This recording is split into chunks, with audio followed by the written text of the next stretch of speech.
Here, let's see if we can get my camera to focus a little bit better. Come on into the chat. Let me know who you are. Let me know where you are. I'm going to make sure that I'm going to do a little bit of a mic check really quick. Mic check 1, 2. Should be good.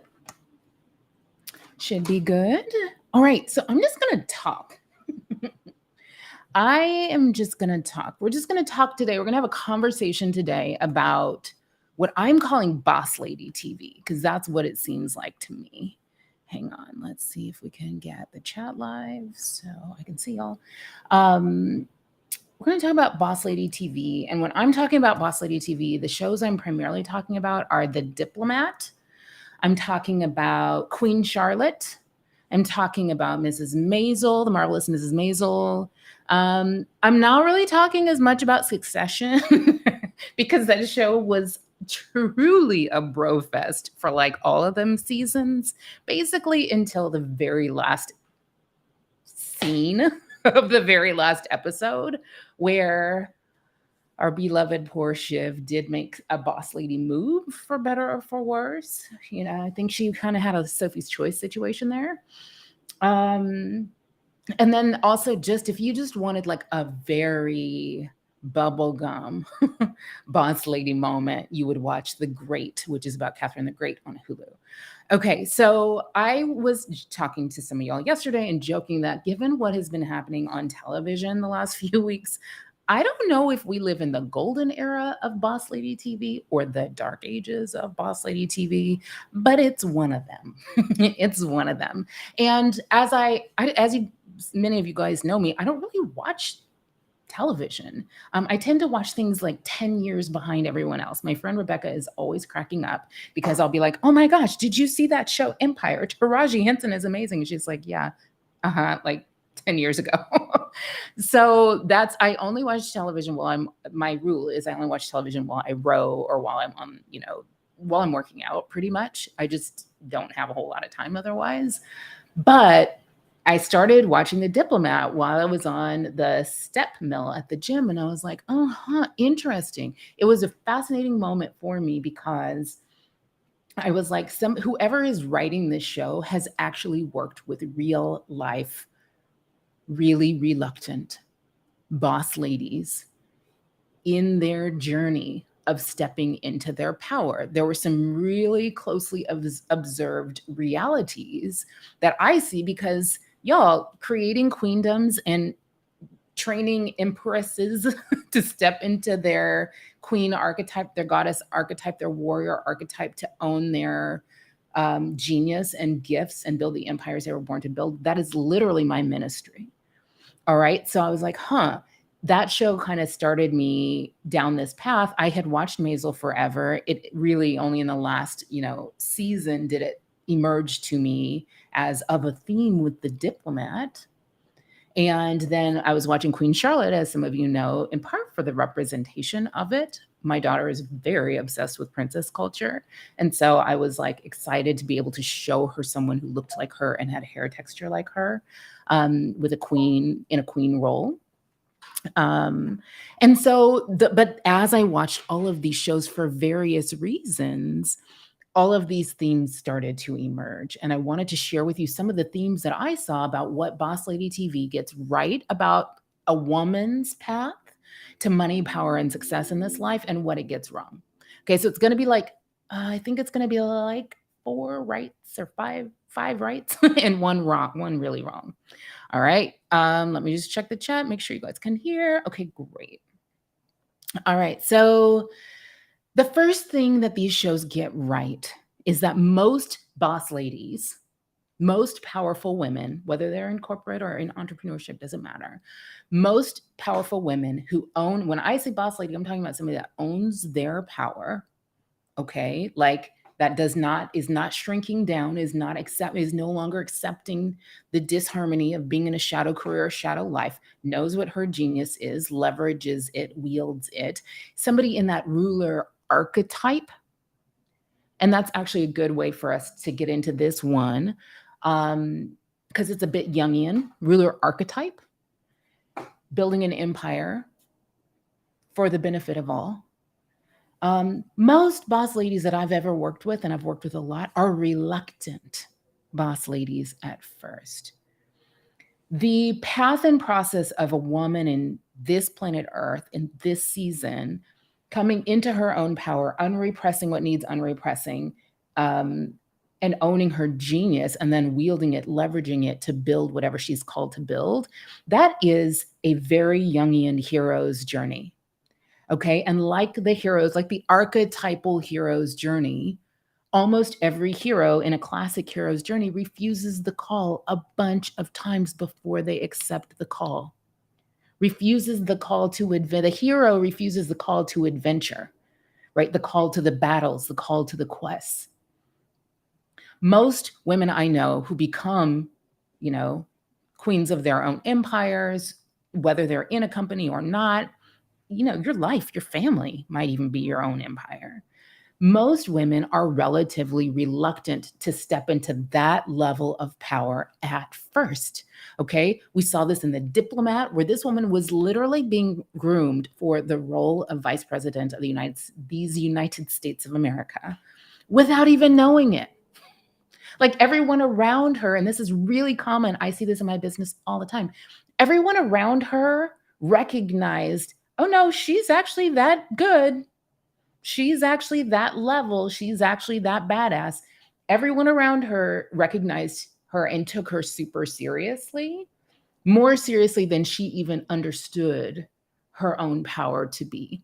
And in fact, it's very common when others take us seriously, when we first get the glimpse of the level of our own power, we're kind of revolted by the idea, or maybe we feel, what feels like fear, which we can learn how to transmute into exhilaration at our own expansion, right? But most of us are like called to the building of the empire that we were born to build kind of by circumstance. Maybe we had a trauma early in life, and in our own process of healing from that trauma, we feel the urgent call to right that wrong or to help others who are dealing with the same problem. That's a really common reason people start to build the business empires of their souls.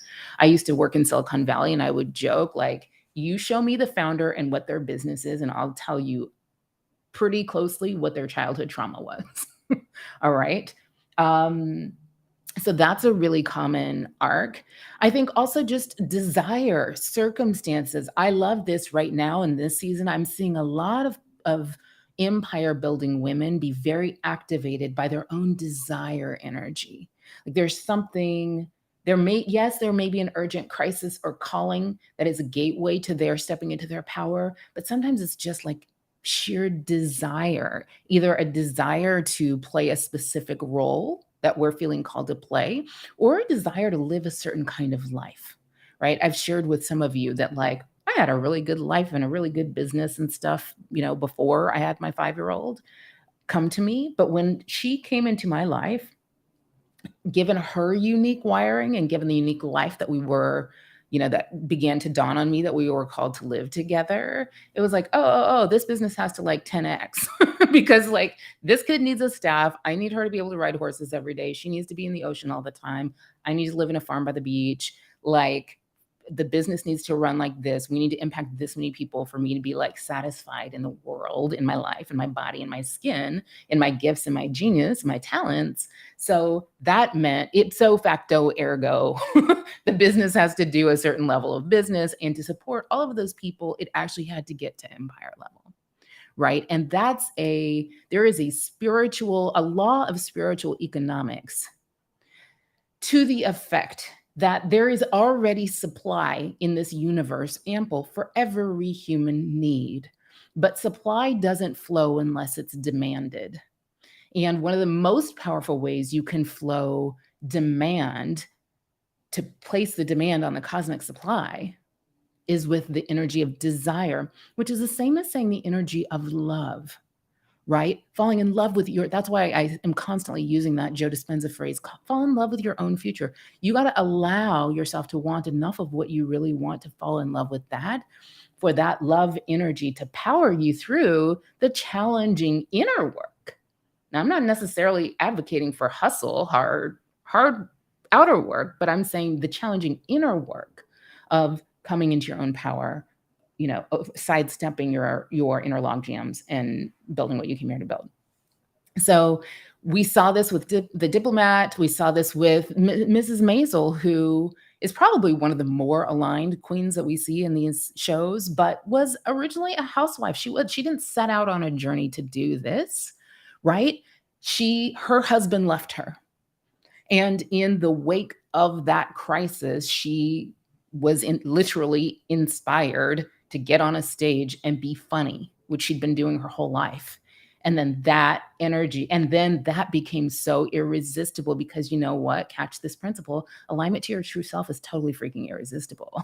Like when you are in alignment with who you really are and who you came here to be and what you came here to do, you kind of would do it for free. You kind of would just keep doing it. And that was her energy throughout the rest of the series. Queen Charlotte wasn't like on a mission to be a queen. She was essentially a mail order bride, which many queens of actual history were, right? So she didn't sign up for this. So in a related point, the second thing, she didn't sign up for this. Most boss ladies did not sign up for this. and oh, by the way, if you are called to build an empire, or if you are called to, live a certain life, create a certain kind of life, those callings don't go away. They'll kind of just keep coming after you. So, and when you step into them, when you do assent in a Jungian way to the call to adventure, to live the life that you were born to live, shit just takes off. All right. It just does. All right. Related point, a thing that these shows get right. You don't have to be ready before you can start building your empire. Okay. Building your empire, including your life, a masterful life is an empire. All right. It's the process of creating that actually readies you, that gets you ready. You don't have to be clear on what your empire is or what you're trying to make your life be about before you start living an aligned life. It is the process of getting into alignment that will spark that clarity, that will cultivate that clarity. It will do all of this work in you. There's all of this. I talk a lot about the spiritual law that says divine order is real and in your favor. And what that means is a bunch of things. It means that all them logical, linear, 25-year action plans you've had for your life, they don't work because divine order is neither logical nor linear. But divine order, if you just assent to the call to, you take on the call to adventure to live in radical alignment with who you really are, and you get quiet enough and you tend to your own inner landscape enough, you recalibrate your nervous system enough, you learn enough about your true sacred self and download that vision, that the vision that comes through when fear is no longer running the show of your life. When you assent to the adventure of aligning to that vision, aligning every area of your life, divine order will show you, will reveal to you the natural next steps to take. And all along the way, you will get clearer and clearer and clearer and clearer and clearer on what you want and where you're going. I talk to people about this all the time. That was my process in Portugal. We're moving to Portugal. London, my 5-year-old and I are moving to Portugal. And our process didn't start out as that. 3 years ago, at the beginning of the pandemic, I had a very clear calling to live on a farm by the beach. So I rented a farm by the beach in Mendocino, California. And then I was like, oh, clarity, farm by the beach with good internet and good roads, right? And near a world-class city and an international airport and with some other Black people around and progressive schools. And we began to travel the world and as we did, we got clearer and clearer and clearer and clearer and clearer on what we really wanted. And we did vibe checks all along the way. Does this feel right? Does this feel right? That's how we ended up in Portugal. So the process will get you ready. You don't have to get ready before you can begin to align your life or to build your empire. All right. So one thing that I loved was, and you see this all along the way, you see like Miriam Maisel, in that, I want to say it's the last episode. It was maybe the episode before last. If you watched the show where she created the essentially the sketch for Princess Margaret's appearance on the Gordon Ford show. And after the show, which is like a total hit, Gordon Ford's wife, Hetty, like congratulates her on her work. And Miriam kind of downplays her own work. She's like, oh, well, I just like created the idea and these guys helped. And Hetty, who's like an interesting character, we'll talk about that later. But she's like, hold up, wait a minute. Don't do that shit. She's like, let me tell you straight up, those guys, if they deserve credit, they take credit. If they don't deserve credit, they take credit. So if you're going to be in this zone, you got to learn how to be in this zone. And that means learning how to receive credit, how to take credit as needed. All right.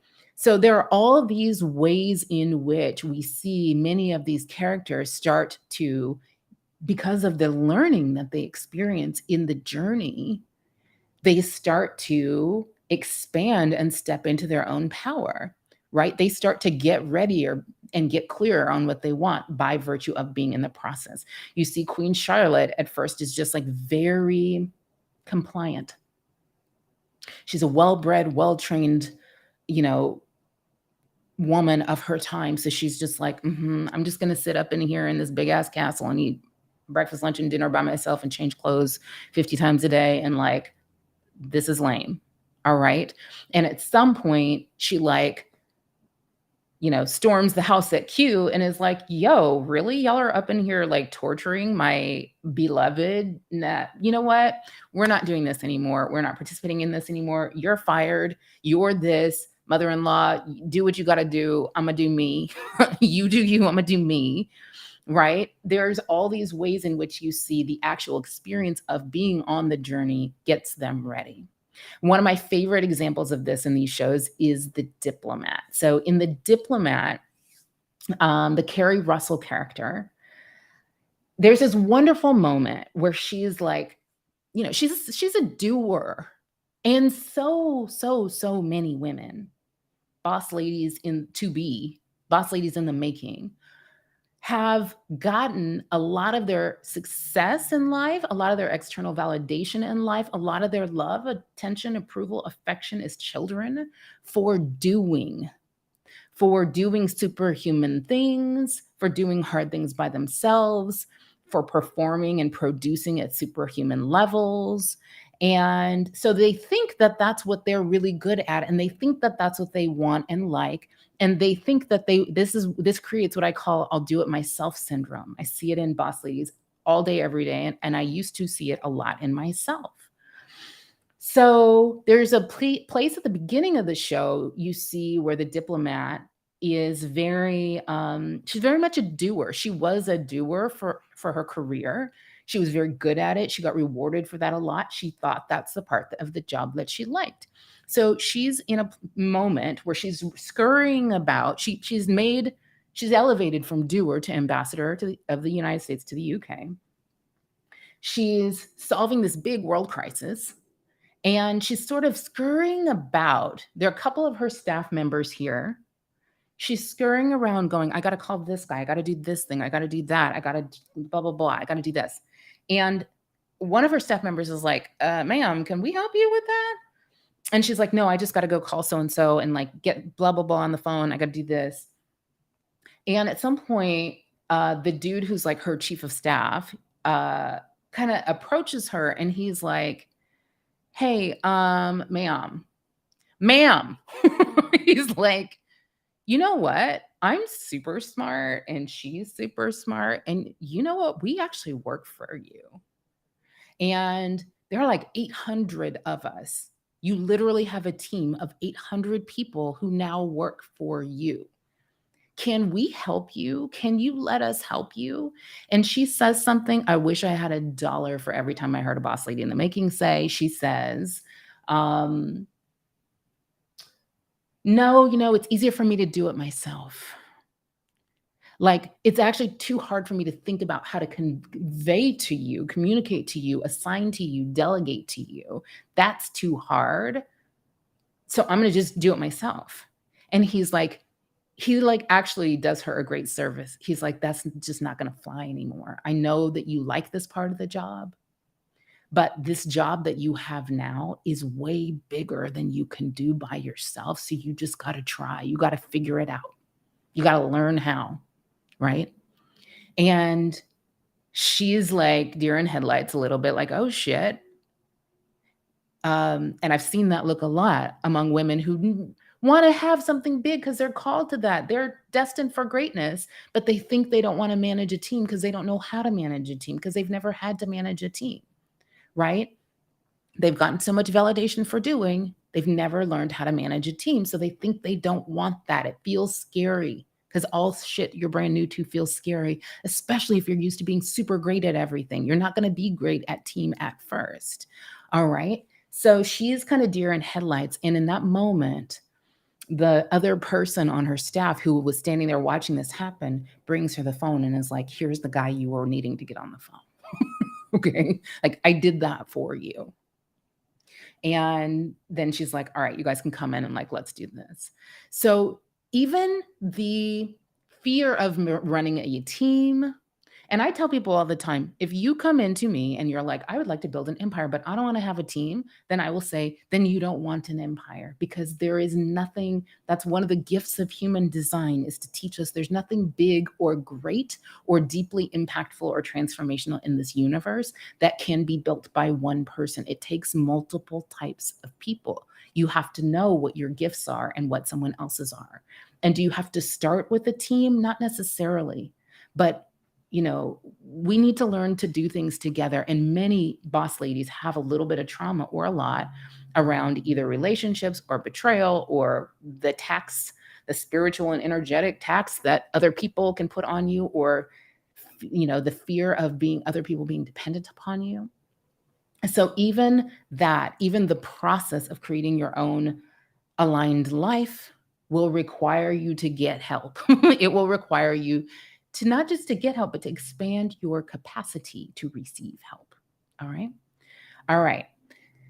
Number 3 thing that it gets very, very, very right, is that one key to unlock success for the boss ladies in the building is to stop trying to shrink down your desires, to stop trying to want less, and to start requiring more. End want less, commence require more. Here's what I mean. So if you're ever around the park on a Sunday afternoon at snack time, you will hear a couple of preschooler parents sing these words. You get what you get and you don't get upset. This is a thing people are teaching their children right now. You get what you get and you don't get upset. And this is a thing that people are trying. People in the positive psychology, happiness world are trying to teach us that in order to be happier, we should just turn off stop desiring so much, figure out how to be satisfied with what we have and where we are in life. In fact, there was even a long think piece in The Atlantic like a year ago that was all about how to become happier by wanting less. Now, I read that piece, and the feeling I experienced was something like total freaking outrage because I've worked with tens of thousands of people on fulfillment, self-sabotage, success, happiness, and for the vast majority of, in particular, women and people of color, who together make up the majority of people on the planet, the key to happiness is not desiring less. The key to success, the key to alignment, the key to happiness is actually to require more of your world, require more income from your employer, require more from your clients, require more from your family, require more from your children, require more help at home and at work, require more alignment from you, require more courage from yourself. Right? To speak up, say what you mean, ask for what you need. Now, I have a reputation for seeing what needs seeing and saying what needs saying. So I'm going to see something and say something real quick here. For wanting less to be the key to happiness, You must first already have enough and be wanting like an inappropriate amount of something. So I observe that many of the people who suggest that want less is the key to happiness are wealthy white dudes who, in general, I got nothing against. But for wealthy white men to be telling women and people of color who are being asked and required to do toxic, back-breaking levels of physical labor, child caring labor, household labor, emotional labor, psychological labor, labor in the workplace, for for the wealthy white men to be telling women and people of color to just want less, that'll make you happy, just want less, is well intentioned, but it is back assward, and it is definitely gaslighting in the worst case scenario. So I have like to say that wanting too much is actually a wealthy white man problem. I've never met a woman who wants too much or requires too much of anyone around her. Most women and people of color that I meet are not getting enough support in the first place from their families, from their mates, from their employers, from their institutions, from their medical providers, from their support systems. Most women I run into in my practice are 6 and 7 figure income earners. And if they're married, they are still almost all of them. Like I can literally think of one exception. They are still doing a disproportionate amount of household labor. They're still packing lunches, they're still making dinners, they're still cleaning houses, they're still taking care of their parents, taking care of their children, and they're still self-restricting how much time and money they're willing to invest in self-care and how much time and money they're willing to invest in getting the support they actually need at home or at work. Yeah, they might get a housekeeper once a month when they need one once a week, right? One of my ministries is to demonstrate and model what an appropriate amount of help can look like. And it's different for each person. It's different for different human design types.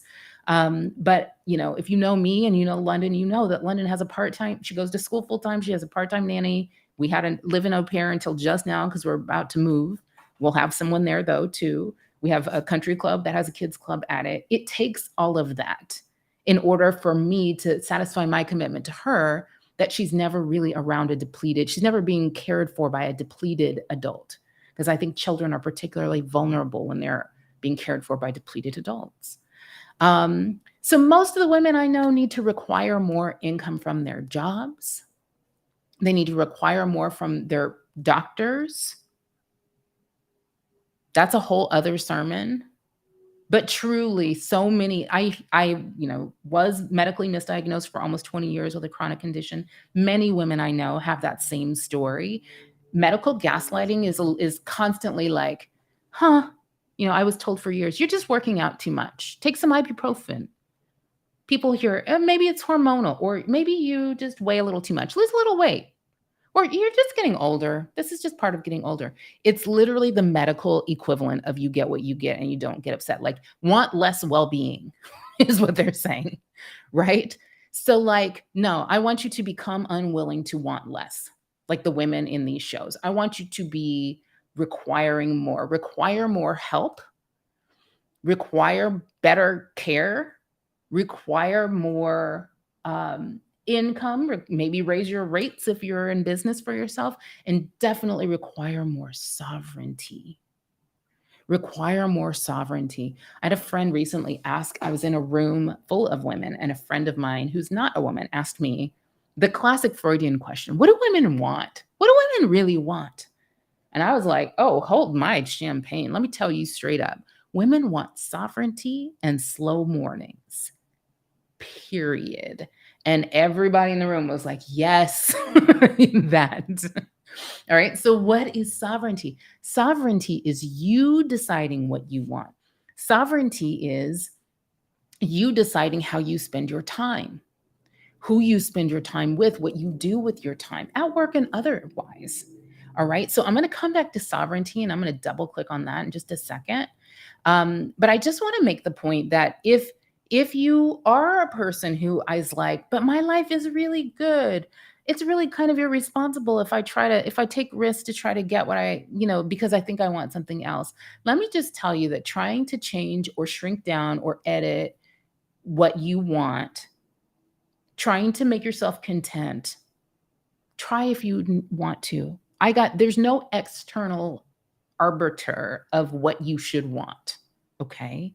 But trying to change what you really want because you're judging it as wrong somehow, literally, or because you don't believe you can have it, always backfires. Always, always, always, always, always. It is self-divorcing and self-silencing and self-abandoning to try to stop wanting what you really want in life. Okay. It makes your inner child feel disrespected and disgruntled, and sometimes is the root of self-sabotage because you have this deep inner conflict where you're like, I'm trying to do these things that I should do, but your inner child is like, I don't want to freaking do that shit. Like, I want to be over here. And that's why you have inner conflicts and aren't achieving certain goals that you keep setting for yourself because you really don't care about them. All right. It reminds me of the Buddhist story that Tara Brach tells about this like 5-year-old little girl sitting down in a diner to place their meal order. And when the waitress comes by, the girl's parents say, she's going to have the meatloaf and the potatoes and a glass of milk. And the waitress hears them and is like, mm-hmm. And then she looks at the little girl and she's like, what do you want, love? And the little girl's like, I want a hot dog and some fries and a soda. And the waitress says, all right, got it. Hot dog, fries, and a soda. And the little girl looks at her parents and says, she thinks I'm real. She thinks I'm real.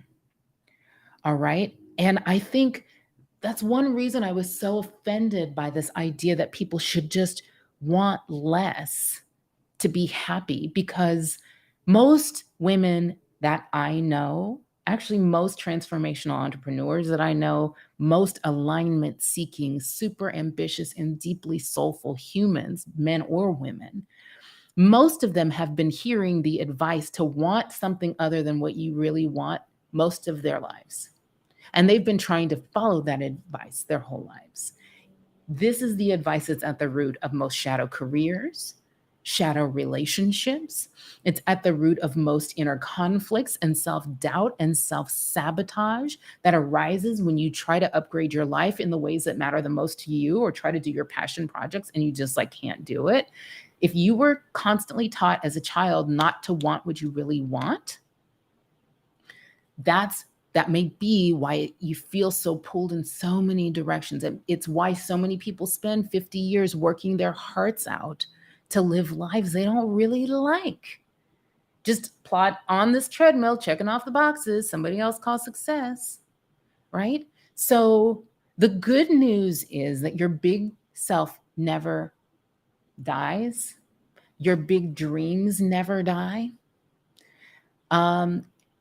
And so that's my way of telling you that when your inner child wants you to do a dream and you refuse to answer that call, it's always going to feel bad. That's never going to go away, no matter if you're 50, 60, 70, 80 years old. You got to give yourself the chance to feel what alignment, what going where your inner child is asking you to go feels like, because it feels so freaking delicious. You see this in The Diplomat. Couple different times. She's like, two things you see. One is where her husband, who was also an ambassador and keeps interfering in her work, she basically just requires him to back the fuck off and to support her the way that she supported him. And they're trying to get it together, and it's not quite right yet, but in stating that that's what she needed, there's an alignment that you see just in that. Right? There's a sort of alignment with self in just speaking up for yourself and saying what you need and asking for what you mean. Saying what you mean and asking for what you need. The other way you see this with her is there's a piece later in the show, after she started to get help, after she's kind of made some badass moves, where both her husband and her chief of staff who are both men, are like, girl, you are actually crushing the game right up in here. You're literally making more change before breakfast than most people can ever make in their lives. And she starts to kind of go like, I think I like this part of the job. Like once she got past the doing and could receive help and step into her actual like calling and dreams to like kind of be this impactful transformational leader, she's like, oh, maybe it's not the doing I love, maybe it's the impact I love, right? She required more, and you see this in all the shows actually. Maisel by the end is requiring more from her parents, more from her work, more from her industry, more from her manager Susie. Queen Charlotte is like requiring her husband to buck up and get in line, and she's requiring people to recognize her authority. You got to let yourself want what you want and require more from yourself and from others. It is how you unlock new levels. All right. So let's go back to sovereignty. So one thing these shows get so damn right is that what women want more than money or power is sovereignty. And how women define success is alignment with true self. So again, sovereignty is you just deciding what you want, you wielding power over you exercising the power to choose what you do with your time, who you spend with it, what you no longer do with your time, speaking up for yourself, saying what you mean, asking for what you need. And I think the single thing that all of us should be giving ourselves permission to require more of in this season is sovereignty. My favorite example of this in these shows is Agatha in in Queen Charlotte. Agatha is offered, by the end of the show, the queen's brother is actually asking her to marry him. So she's offered, the queendom and money and this really cute dude who's actually seems very like a real gentleman, like not a nobleman, but he is a nobleman, but he's also a gentle man, a respectful man. And she's like, you know what? I really thought about it because you're kind of the bomb. And I will never surrender my sovereignty again to anyone for anything, literally ever. Okay. I've been talking about this a lot, and I'm going to keep talking about it, that we are coming into a season and era of what I call the new success, where all the old metrics of success matter not, and where the true definition of success is two things and two things only. It's knowing and loving your true sacred self and creating a life that is congruent with your true sacred self, right? You see that with Maisel at the end. She's like, right before she grabs the mic, she's like, you know what? I've never been good at following rules. Like she's, this well-bred woman who's been, polished and cultivated to be a certain way. And she's been teased with the prospect of like going on this national show and like making it big. And then he's like asking her to sit next to it and talk about some shit she doesn't care about. And she's like, I just have never been good at following rules, and I'm going to be me. So I'm not following this rule. And then you see her just be brilliant on the stage. Radical alignment with who you really are. When you step into your callings, when you stand into your power, you start to move through the world differently. And that alignment always triggers what we call at Soul Tour a snap together season, a season where shit just starts falling into place, where it's like you're not even in doing all the creating on your own anymore. Like higher powers and forces start to show up and assist you.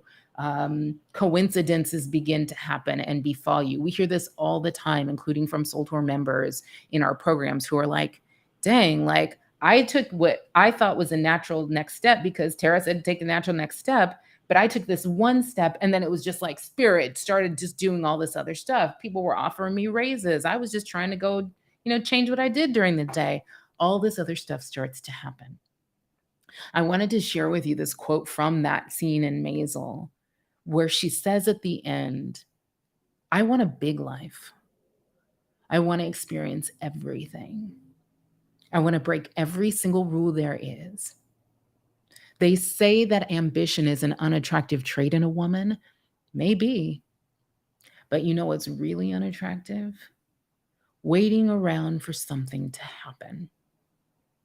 staring out a window, thinking the life you should be living is out there somewhere, but not being willing to open the door and go get it. Even if someone tells you you can't, being a coward's only cute in The Wizard of Oz. All right. I love that quote because I feel like I relate to that quote, and so many of you guys do too. You know you're destined to have a big life. And when you're not in alignment, it does feel like the life you should be living is somewhere out there, right? And what is being called for us to do in this season is to open the freaking door and go get it. Go get it. And to do that, you got to stop participating. She had to stop participating. She had to stop sitting on that freaking stool. She had to get up off that stool and be like, you know what? This might cost me something. Right? And it did. I don't know if you saw the show, you know, she got up, she gave her talk, the crowd went wild. She sat, and then Gordon said, you know what, come sit on the couch. And there was a piece of me that was like, I hate that I love this scene so much because like it's this man's validation that's like feels like success. But then I thought, let me get Jungian with this for a minute. And in Jungian psychology, we look at everything as a symbol. So I thought maybe, what if Gordon inviting her to the couch was actually a symbol for the part of the part of yourself that's been in conflict with your wise inner being, your inner critic, actually like dropping the rope in the tug of war and accepting your big self and your big dreams, right? Like, this is where you and you come to a truce and say, we're no longer willing to tolerate the disharmony of living a shadow of the life we were supposed to live, living a smaller life than we were supposed to live, living a smaller, strugglier life than I'm supposed to live, having a smaller or strugglier business than I'm supposed to live. You know what? I'm going to drop the rope in this tug of war between my small self and my big self. My big self gets to win. That's when you find your way. And it's not usually overnight, and it's not always easy, but that's when you find your way to your destiny for big love, big money, being your big self, and doing your big dreams. All right. Now, the one thing I think these shows get wrong, or most of them, not all of them, Maisel didn't get it wrong. There's a lot of like apologism for incompetent dudes in this show. It's like eye-rollingly everywhere in these shows. The writers in general are geniuses. My friend Rebecca said, yeah, no notes. We don't have any notes for any of them. But there's a lot of them, you know, the prime minister and the president and the diplomat are literally these bumbling men who everybody behind the scene is smarter than, and they're actually like running the show. But they're, you know, everybody's having to spend all their time plotting and planning around and tricking these guys into doing what is the right thing to do and all of that. You know, so there's a fair amount, you know, Queen Charlotte is doing a lot of making excuses for inexcusable behavior due to her husband's mental illness. And I thought, you know, to get Jungian with it, I thought maybe this is the authors meeting us in our ordinary world, which is the first act of every hero's journey. Because there is some reality to that. Every boss lady has had that job where you're like, there's some dude who's not really that good at his job that you report to, or you know, have to solve their problem, clean up their problems all the time or whatever, where the real power is in the hands of these actually incompetent dudes. And then the women are kind of back here, like being actually powerful and like cleaning up behind. So I think you know, it feels very accurate and relatable. And it also feels really tired. It feels really played out. It feels really played out on behalf of the boss ladies and on behalf of the competent dudes in the building, right? Like, it feels like a trope, and I'm hoping it's a trope that's changing, because I know there are always in almost every organization, no matter how broy it is, there are actually guys in the organization who are not incompetent, who are like trying to do the right thing, including speaking a word that spots the genius of the actual genius women and calling it forth. Like in the Diplomat, her chief of staff is that. Um, in my career, Mike Lee, the founder of MyFitnessPal, was that. I don't even know that Mike knows some of the things that he said to me in my career there that were so pivotal in me understanding what my own power was. I've had other teachers like Dave Rico, Henry Cloud, who spoke words or taught something that was really pivotal and important in my career to my own unlocking of my own power.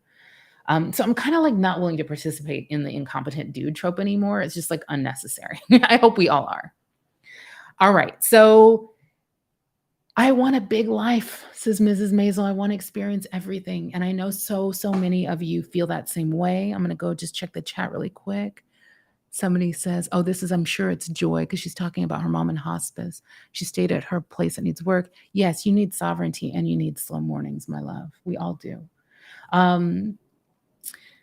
All of our paths look different. All of our realities look different, right? Some of us are stepping into seasons of sovereignty where we're moving to new countries, meeting our soulmates, quitting our shadowed jobs. Some of us are starting our own empires. Others of us are just activating goddess mode, queen mode, lover mode, warrior mode, great mother mode, right? We are just having big ass breakthroughs in our lives and in our businesses.